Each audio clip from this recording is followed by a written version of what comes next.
Progreso no es lo mismo que progresismo. Lo primero designa la cualidad de un hecho o una serie de hechos específicos que permiten el avance en algún campo de la realidad. Lo segundo es la ideología según la cual todo hecho novedoso entraña esta cualidad. Y es en virtud de esta diferenciación conceptual que debemos retratar al joven progresista de la sociedad occidental contemporánea.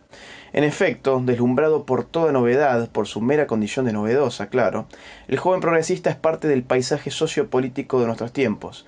Podemos verlo en Facebook, dedicando algunos minutos de su día a despotricar contra las multinacionales, a través de su MacBook último modelo que compró en su último viaje a Europa, debidamente financiado por papá.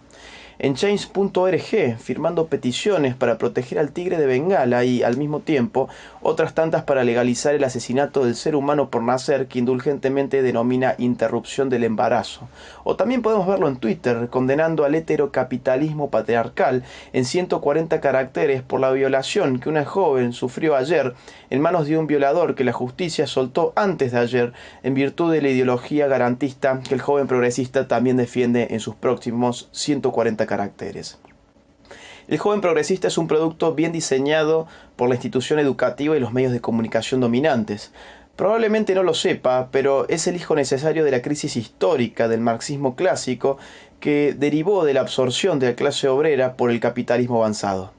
Habiendo quedado huérfana de su sujeto revolucionario arquetípico, la izquierda se replegó por entonces sobre la juventud que protagonizó en la década del 60 hechos de trascendencia mundial como el Mayo francés, como los movimientos contraculturales o la emergencia de la New Left en Estados Unidos. Pero claro, quienes en aquellos tiempos eran jóvenes, hoy son los adultos que educaron al joven progresista contemporáneo. El problema, sin embargo, es que a diferencia de sus antepasados progresistas, el joven progresista de nuestros días ha dejado de ser contracultural, se ha convertido en una figurita repetida y verdaderamente mainstream de un espacio ideológico que intercambió la guerra de guerrillas por los viajes de mochileros, también financiados por mamá y papá. Debe remarcarse a este respecto que el desprecio que el joven progresista siente por los mayores, sus valores y jerarquías alienantes, como él las llama, es directamente proporcional, sin embargo, al uso que aquel hace de los frutos del también alienante trabajo que estos desarrollan. Algo debe quedar claro en este sentido. No hay joven progresista sin acceso a la tarjeta de crédito de mamá y papá.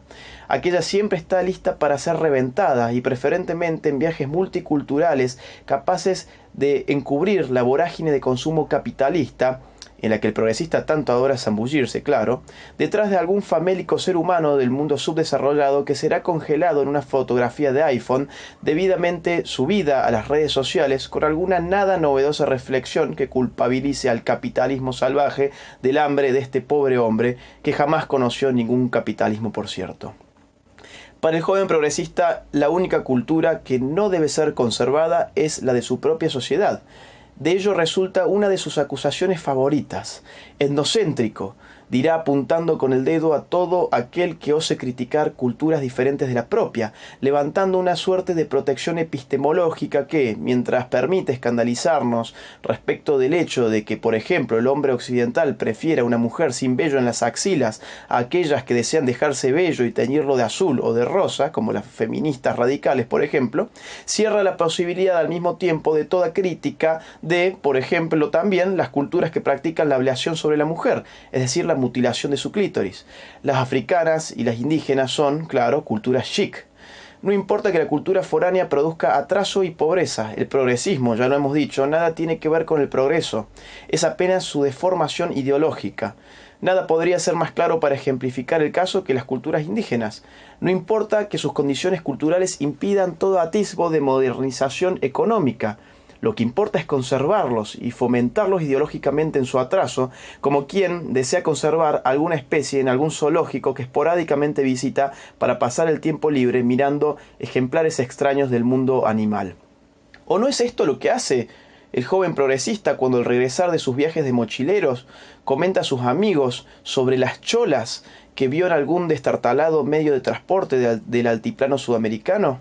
El joven progresista sobreestima su papel y su realidad. Se ve a sí mismo como un ejemplar del hombre nuevo, pero no como el hombre nuevo que llamaba construir el Che Guevara, dedicado con rudeza al más duro trabajo por meros incentivos morales, sino más bien como el hombre nuevo de Herbert Marcuse, Un hombre con sensibilidades supuestamente superiores que hoy traducimos en lloriqueos banales y safe spaces universitarios.